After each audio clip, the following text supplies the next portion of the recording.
En el mundo papel clave las revistas científicas, que es el espacio donde se publican, se comunican a la comunidad científica los resultados de las investigaciones que se realizan.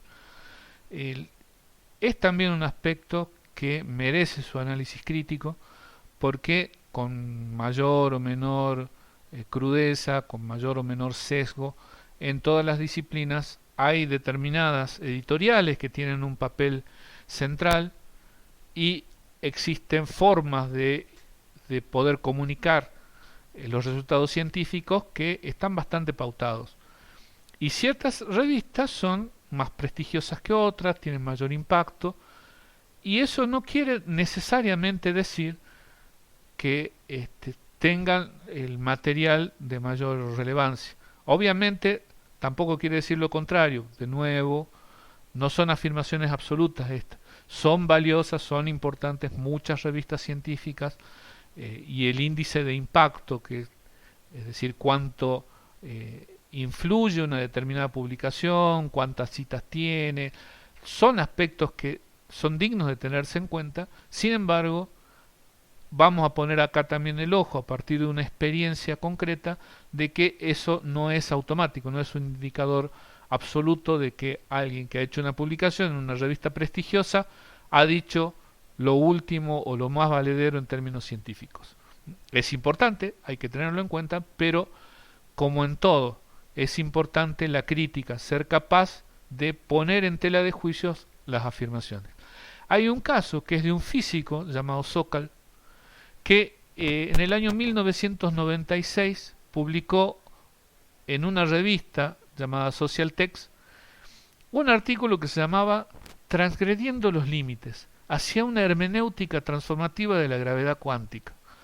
Era una revista del área de ciencias sociales, y lo que hizo el físico es mezclar afirmaciones descontextualizadas de algunos filósofos, sobre todo del lineamiento postmoderno, una escuela de la filosofía que ha puesto mucho en tela de juicio el rol de la ciencia, las afirmaciones generales, etcétera. Entonces, mezclando un poco de afirmaciones de filósofos con algunos aspectos de los cuales él era una persona muy formada como físico, escribe este texto que en realidad estaba lleno de ambigüedades, de afirmaciones sin sentido, etcétera.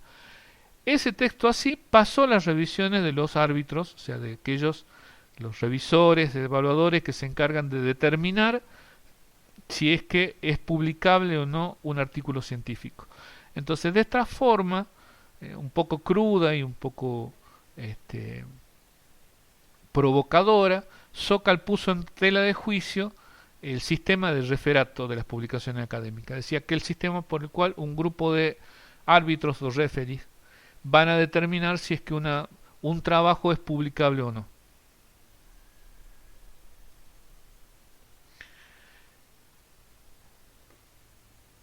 Uno de los aspectos sobre los que hay que poner la mirada respecto del valor, de la importancia de la investigación científica, es el contexto en el que se produce.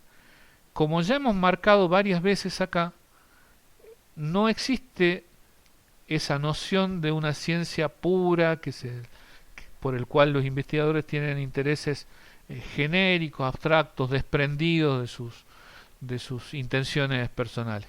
Por el contrario, no, lo que pasa en la realidad es que dependen de una serie de factores que son de carácter social.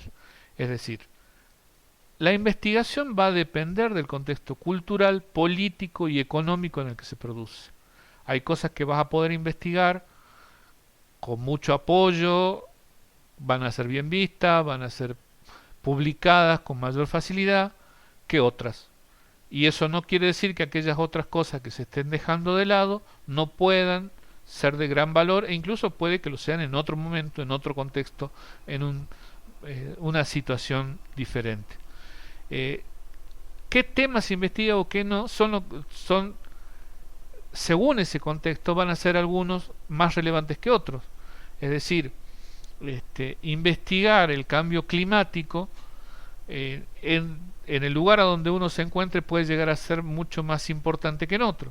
Si estás dentro de un Estado, como los propios Estados Unidos, donde se alientan investigaciones que tienden a desacreditar de que existe un cambio climático causado por la acción del hombre, bueno, no va a ser lo mismo que si uno está en otro lugar donde las autoridades favorecen que se saca a la luz la vinculación entre las actividades humanas y el calentamiento global.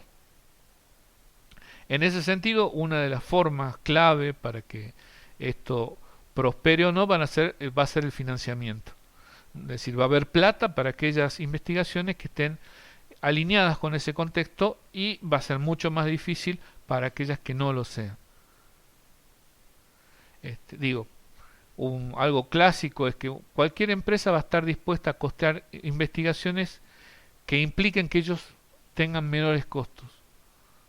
No va a tener la misma predisposición a favorecer investigaciones que pongan en tela de juicio si es que sus productos dañan el medio ambiente o sus procesos de producción son dañinos para el medio ambiente o para los propios trabajadores y trabajadoras que pudieran estar en su empresa. Bueno, con todo esto visto y con todo, en todo caso, todo lo que vamos mirando hasta ahora que sirva de advertencia de no tomar nada como un absoluto, vamos a ver un esquema simplificado del método científico, porque a lo que vamos a apuntar a posteriori es por qué, aún con todas estas salvedades hechas y advertencias hechas a lo largo de estas charlas, el software libre resulta particularmente relevante para la investigación científica. El proceso de investigación suele empezar con alguna pregunta, algo que uno quiere saber sobre una realidad. Para ello va a realizar una investigación que permita tener más precisiones sobre aquello que quiere saber. Es decir, puede que la duda o el interés que uno tiene para resolver no tenga suficientes elementos, o en cualquier caso siempre es necesario conocer otras investigaciones que haya sobre el tema u otros aspectos que estén vinculados y que me vayan a permitir abordar aquello que me resulta de interés.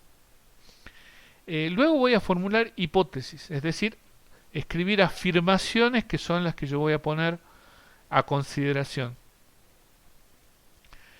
Voy a ver si esas hipótesis que tengo son válidas o no a través de experimentos o de experiencias. Voy a analizar los resultados de esas experiencias y a partir de ahí prepararle conclusiones. Si es que la hipótesis que yo tengo sigue en pie, es decir, no encontré algo que la destruya o encontré elementos que favorecen su adopción, bueno, consideraré que la hipótesis está validada y armaré un informe con esto. Si no fuera así, si encontré que eso que yo postulaba al comienzo está equivocado o no describe adecuadamente lo que yo estoy investigando, bueno, será una hipótesis no validada. En ese caso, volverá a que se haga una reformulación. Y con eso tendré nuevas hipótesis sobre las cuales volveré a trabajar. Algo que hemos marcado al comienzo, que es clave en la investigación, es la posibilidad de que distintas personas o equipos puedan verificar que una experiencia es válida, y eso significa poder repetir esa experiencia. Hay un trabajo del año 2016 de Monia Baker en la famosísima y prestigiosa revista Nature, en la que hace una encuesta a 1500 científicos sobre la reproducibilidad de los trabajos. Y entre las conclusiones a las que llega esta investigadora es que el 70% de los investigadores han tratado de reproducir experimentos de otros y fracasaron. Y más de la mitad ni siquiera pudo reproducir sus propios experimentos. Detrás de este trabajo de Baker ha surgido un debate que es el de la crisis de la reproducibilidad y con ello una crisis de la ciencia. Es decir, ¿qué clase de ciencia se está haciendo en el mundo si en general nadie más puede repetir aquello que se ha realizado? Y entre las cosas por las cuales mucha gente no puede repetir las experiencias de otros, está en que no puede acceder a los datos, no puede acceder a los objetos sobre los cuales se investiga porque están patentados o porque son parte de algún tipo de secreto industrial, o la forma en la que se realiza el análisis es a través de un software o de más de un software que es desconocido para el resto y por lo tanto no tengo forma, otro investigador independiente, digamos, de reproducir la experiencia de los primeros y con eso sacar alguna conclusión.